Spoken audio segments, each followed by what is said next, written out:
Joe from Joe's Butcher Shop, and we're going to talk about a simple way to grill a steak indoor. Now really it's not grilling, but a lot of times you can't get out to that grill. We're going to show you how to simply prepare one indoors and make it just as yummy as you get it on the outdoor grill. Okay, what we have here is a couple of great New York strips. You can see the marbling's fantastic. We're going to talk about seasoning these steaks up a little bit. First thing we're going to do is we're going to season them just like we would for an outdoor grill. We're going to go ahead and hit them with some extra virgin olive oil. Make sure it's rubbed well on both sides. A generous amount of kosher salt. We're going to sprinkle that on both sides of the steak. Again, making sure that it's well coated. And then I like using a little bit of garlic powder. It's a simple way, less complicated than mincing your own garlic. But hey, if you got time to mince your garlic, go ahead and do it and rub it into the surface of both sides. Remember, garlic powder is pretty concentrated, so be pretty careful with what you're doing. We're going to go ahead, when we're done seasoning these, and we're going to go ahead and wrap them up in some cellophane. Then we're going to send these off to the fridge to rest for a while. A good 4 hours, or if you have time overnight, would be great. Now we're going to talk about indoor prep of these steaks and how to make great things happen with them. First thing we're going to do is we're going to take our steaks and we're going to set them on the counter, and we're going to make sure they rest for a good 3 or 4 hours before we start cooking them off. What this is going to do is it's going to make the heat penetrate the meat more evenly. You won't end up with a brown ring around the outside of your meat and pink in the center.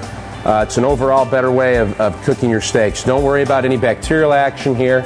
You've got plenty of kosher salt and other elements. Surface bacteria aren't going to grow quick enough in 4 hours to make that much of a difference. Then you're going to hit them with a high heat in a second. So we've got our steaks that have rested and come to room temperature. And the first thing we're going to do is we're going to prep our pan. Now this pan's going to be as hot as I can get it. You notice here I've got a cooktop. I've got this cooktop at about 350 degrees. Another alternative, if you have a pan like this one that will go inside your oven, go ahead and heat your oven up to 350 degrees. Take your pan, leave it in the oven, pull it out once the pan is fully heated, and bring it to your cooktop. Now we're going to go ahead and in this pan and we're going to add a little extra virgin olive oil. And we're going to go ahead and do about a tablespoon or so of butter. We're going to get a nice butter and olive oil mix.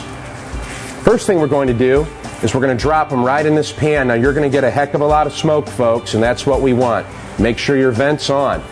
We're going to sear them for a good minute to a minute and a half on each side of this. And then they're going to get turned with our tongs. And another minute and a half on each side again. Once that's been done, you're going to take your pan and you're going to move straight to your oven. Now we're going to pretend here that our red surface is our oven. This oven is preheated to 350 degrees. And we're going to take our oven ready pan and we're going to put it right in. Now some of you may not have an oven ready pan like this one. No problem. You can take the steaks out and put them in a baking dish. It won't make a difference. At this point what we're going to do is just finish the steaks off. They've been seared. They have a nice crust on the outside. And we're going to make sure now they get up to temperature.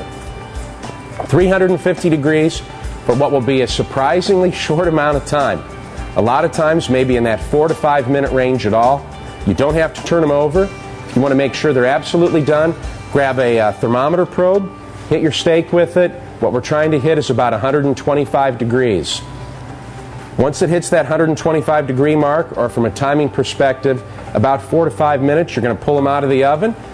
We're going to go ahead and tong our steaks off, and we're going to let them rest on a plate for a good 10 minutes. Now as these steaks rest, they're going to go up from 125 degrees internal temperature to about 135, which is your perfect cooking temperature for medium rare.